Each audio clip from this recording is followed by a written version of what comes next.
Fata. Welcome back to Teaching Education's channel. Today our topic is going to be about group work. Do you work in groups? Let's say you have a class of 30, 35 students. Do you think it's easier to work in groups or not? Many teachers, or most teachers, would say no. It's easier to lecture and to be in front of the class and be teacher-centered. I tend to agree that yes, it would be easier because you just tell your students to shut up and listen to you. But are your students engaged? Are they motivated to learn? So one of the great benefits of group work is that it is more motivating for the students. They are more engaged. They are more, let's say, hands-on. But in order to work in groups, they need to be taught how to, because students do not know how to work in groups. And that's why most of the teachers just give up, because they try once and the class is too noisy, students aren't on task, they don't do what they have to do. But we do have to, let's say, train them how to work in groups. And the outcome is much, much better than any other lecturer. And they're more motivated, they're more engaged, and they get the work done, as long as you teach them how to. Okay, so what we have to do is we have to lecture less.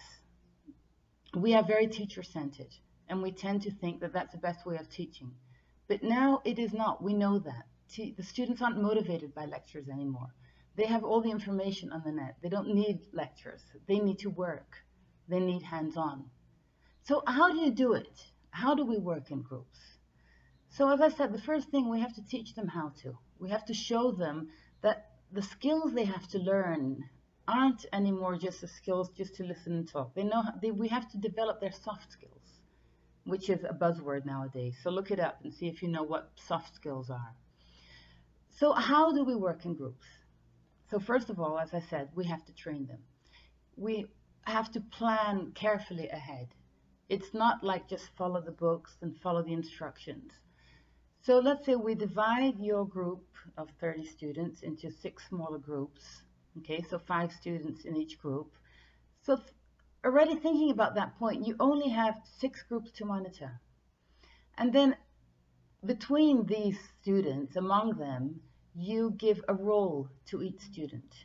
Okay, so one of the students has to time to see if they're going to finish it and complete the task on time, which is very important. So always set a time limit that they have to finish this task, a certain task you give them in a certain time. The other student has to write something down. He has to be responsible for the writing. The other student has to be responsible for, I don't know, maybe giving out presenting the task after. So depending on what you're going to work on, you have to give each student of each group a certain role. That is very important. Okay, so they do need to have a specific task to do, every student, and in a limited time setting. Otherwise, it will not work. So don't think that the first time you work in group is going to work. It's not.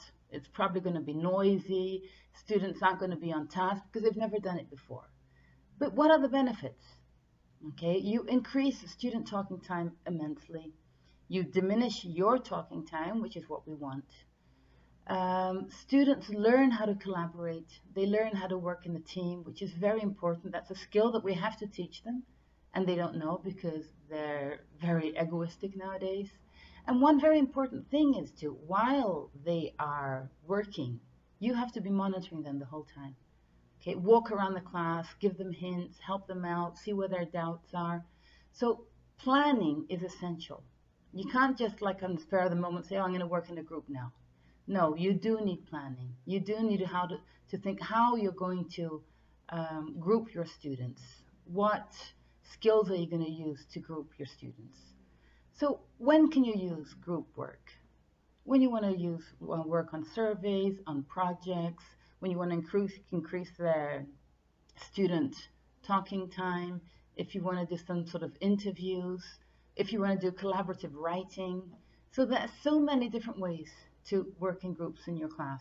But as I said, you have to teach them how, because students do not know how. But I can tell you, and I can assure you that the outcome is much better than you lecturing in front of the classroom. So, hope to see you soon. Thank you, and try it out. Bye.